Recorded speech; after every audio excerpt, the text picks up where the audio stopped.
entre le moment où justement tu montes ce business, ça fonctionne bien, et le moment où l'algorithme change, il y a des mises à jour, donc du coup tu ne peux pas forcément continuer d'exercer. Et qu'est-ce qui se passe ensuite? Tu viens t'installer à Dubaï? Pas encore. Pas encore? Je rentre en Corse parce que je suis originaire de Corse. Ah, t'es d'où en Corse? Ajaccio. Ah, ok. Donc Highlight You me permet de rentrer en Corse, notamment d'être avec plus près de ma maman aussi là-bas, donc de travailler de mon ordinateur en fait. Okay. Je rentre en Corse et je fais la connaissance de Jonathan Tastevin, qui est un entrepreneur qui a explosé dans son domaine à l'époque, à une première boîte, tout ça. Et ça match direct. On prend un café et on se dit mais il n'y a pas de trottinette ici dans la rue. Tu sais, celle que tu trouves dans les villes. On se dit à Ajaccio, il n'y a pas de trottinette, mais ça manque de ouf. Et on se regarde. Et c'est parti d'un café. Je crois que 3 jours après, on contacte toutes les boîtes et on leur dit on veut lancer ça en Corse. Et donc l'histoire est folle. On lance les trottinettes en Corse, donc en collaboration avec la marque Bird, qui est un groupe américain qui a placé les trottinettes dans beaucoup d'endroits. Tu parles de ça, c'est en quelle année? Ça, c'était il y a, je pense, 5 ans, 4 ans et demi. Ok. Ouais. Donc on lance les trottinettes en Corse avec un projet de malade, parce que concrètement l'histoire c'est que moi j'avais acheté un appartement lorsque j'étais employé, j'avais acheté un appart et donc il me fallait des capitaux. J'ai vendu mon appart pour lancer ma deuxième boîte.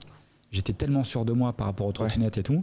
Donc all-in, on appelle donc Bird, on leur dit non, on vous prend 150 trottinettes, c'est parti. Ah ouais. Donc énervé. Et l'histoire c'est qu'on reçoit les trottinettes et on n'a toujours pas l'autorisation de la ville. Sans quoi rien ne peut se faire quoi. Ah ouais, la ville c'est la patronne. Concrètement elle te dit il n'y a pas de trottinette en Ajaccio, on n'en veut pas. T'es avec ton hangar, avec ton argent et tu pleures. Ah ouais. Et donc il a fallu être très bon très vite, c'est-à-dire réussir à convaincre des gens dans le public, dans le domaine en tout cas de la mairie, tout ça. Il a fallu faire des dossiers, il a fallu se présenter. C'est des choses où en France, il y a des procédures qui sont assez longues.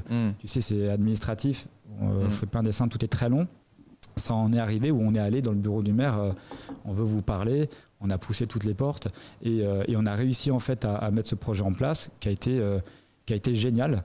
Avec des surprises de malades, ça a cartonné parce que y avait un vrai besoin. Quand on l'avait analysé, on s'est dit mais tous les jeunes, je veux dire, tout le monde rêverait d'avoir ça dans la rue, de rigoler avec. Et puis donc voilà, c'était un super projet. Et puis le Covid est arrivé. Ah ouais, fameux Covid. Le fameux Covid. Et donc là, le Covid, qui dit Covid dit tout le monde à la maison. Tout le monde à la maison. Et puis moi, on m'avait tout le temps parlé de Dubaï. Dubaï. Et puis moi, plein d'a priori sur Dubaï. Je me dis Dubaï, mais c'est pas pour moi. Ah oui, non, mais c'est fake. Ah oui. Dubaï, c'est bling bling, ces trucs, c'est pas pour moi quoi. Et puis tout le monde me dit non mais t'es un malade. Genre j'avais un pote australien, il me dit non toi c'est Dubaï. Tout le monde me dit c'est Dubaï. Ma maman, bref. Et donc un de mes associés me dit je vais en vacances à Dubaï 10 jours. T'as pas le choix. Tu viens, même si c'est 4-5 jours, c'est le Covid là et tout, la base tout est ouvert, tu viens et tu vas kiffer. Tu me fais confiance, Dubaï c'est cool, il faut au moins que tu viennes. Et la petite histoire c'est que je suis venu donc pour 4 jours avec donc mes 3-4 caleçons, t-shirts et je suis jamais reparti. Ok. Donc voilà pourquoi Dubaï. Excellent, donc tu arrives ici, puis là tu te dis c'est une révélation. Révélation totale. J'ai bugué. Ouais. J'ai bugué. Bon déjà, je pense qu'il y a un vrai contraste aussi, c'est qu'on est passé si tu veux, du Covid où tout était fermé en France, donc ça a encore plus accentué, faut être honnête avec ça. Tu arrives ici, ils avaient hyper bien géré cette période-là, tout était ouvert, tu vivais normalement avec un masque au cas où. Mais ouais, j'ai bugué. Alors, moi, on a eu un point qui m'intéresse particulièrement, c'est que contrairement à 90% des personnes qui arrivent sur Dubaï et qui tombent amoureux de cette ville, toi, tu as peut-être apprécié cette ville, mais tu as su très rapidement ne pas tomber dans les travers, que ce soit justement avec ta gestion financière, là où la plupart des gens viennent ici, passent 2-3 mois et repartent une main devant, une main derrière parce qu'ils crament tout. Toi, tu as une approche vachement intelligente, pragmatique de la chose, et puis au contraire, tu vas nous en parler, mais tu as multiplié certaines expériences, mauvaises comme bonnes, qui t'ont amené à créer Maj. Mais en tout cas, tu n'es pas tombé dans les travers de Dubaï. Parce que la réalité c'est que c'est quelque chose qui peut toucher beaucoup de monde dans la mesure où t'es pas ancré, tu ne gères pas bien ton argent et tu n'as pas surtout peut-être des rentrées d'argent régulières, parce que la plupart des gens je pense qui viennent s'installer ici, l'une des erreurs qu'on peut faire c'est je veux dire, d'avoir des rentrées irrégulières parce que ça peut aller très vite ici si on est mal entouré. Voilà. Alors toi, comment tu as vécu ton arrivée ?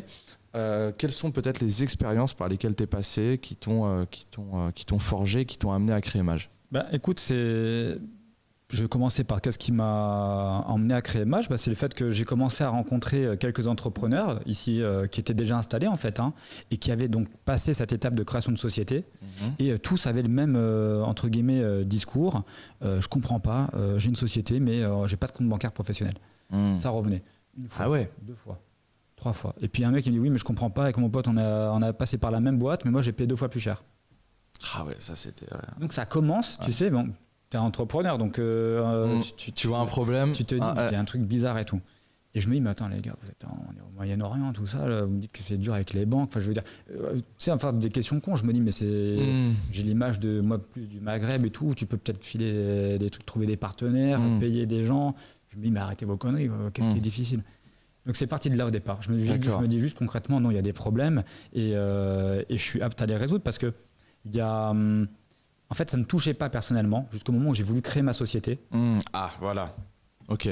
Et là tu as vécu une mauvaise expérience. Exactement. C'est quand j'ai voulu créer ma société. L'histoire en 2-2, c'est que j'ai voulu faire les trottinettes ici parce que c'était mon expertise. J'ai voulu les mettre dans la marina. Il n'y avait pas les trottinettes encore. Et là, je te fais pas un dessin sur signer tout de suite là, 15-20 000 balles, c'est ok, tout est ok, vous avez vos trottinettes, c'est ok. Il n'y a pas d'autorisation pour mettre des trottinettes dans la rue. Non, c'est bon. C'est juste signer, payer, tenez, amener un photographe et tout. Genre, je lui dis, mais vous êtes des malades. Et là, je me dis, mais vous jouez aussi avec les capitaux et la vie des gens, parce qu'on parle quand même de 15-20 000 balles. Ouais. Donc, et là, tu joues avec les gens parce que tu parles d'un bout de papier. C'est pas, on ne vend pas un actif, c'est pas un appart ou quoi. On te parle d'une autorisation, un bout de papier. Si je peux même pas mettre mes trottinettes, tu viens de me niquer 15-20 000 balles. Donc concrètement, je l'ai mal pris. Et je me suis dit... Est-ce que tu n'as pas pu les mettre du coup ? Alors non, je ne me suis pas fait avoir pour le coup, parce que moi j'avais cette expérience de me dire non, vous êtes en train de dire n'importe quoi, d'accord, il faut l'autorisation. En parallèle, je me renseignais. Donc, ici, les régulateurs, tu sais, de ce qu'il y a sur la route, c'est la RTA, qu'il fallait que tu aies plein d'autorisations. Et ce n'était pas du tout encore le moment que Dubaï laisse la marina avoir des trottinettes. Ça, je le savais de côté, mais en tout cas, cette boîte-là, juste dans ses intérêts, eh bien, m'avait dit, il n'y a aucun problème, tout de suite. Voilà. Donc, parce que ça m'a touché, là, ça a été le déclic. Et je me suis dit, en fait, non, concrètement, on ne m'a jamais parlé fiscalité. Compte bancaire, tout le monde se plaint. Là, je vais me faire niquer. Donc, j'ai pris ces 3 problèmes. J'ai fait un site. Je me suis dit, qu'est-ce que veulent les gens ? Ils veulent avoir le prix tout de suite. Ils veulent avoir le même pour tout le monde. J'ai fait ce qu'on appelle un calculateur de coûts sur le site. Ouais, d'accord. J'étais le premier à faire ça. Donc après, ça a été pris par plein de gens qui font ça à Dubaï. Mais le premier à faire donc, ce calculateur de coûts, c'était donc Mage, qui permettait sur le site, en 30 secondes, tu mettais, voilà, j'ai 2 enfants, je fais telle activité, tel truc. Tu avais ton coût de création de société à la fin. Donc ça, c'était le premier truc. La partie bancaire, qu'est-ce que j'ai fait ? J'ai cherché, j'ai trouvé des banquiers. J'aurais commencé à leur poser des questions. J'ai dit comment ça fonctionne. Concrètement, il paraît que c'est dur d'ouvrir un compte bancaire professionnel.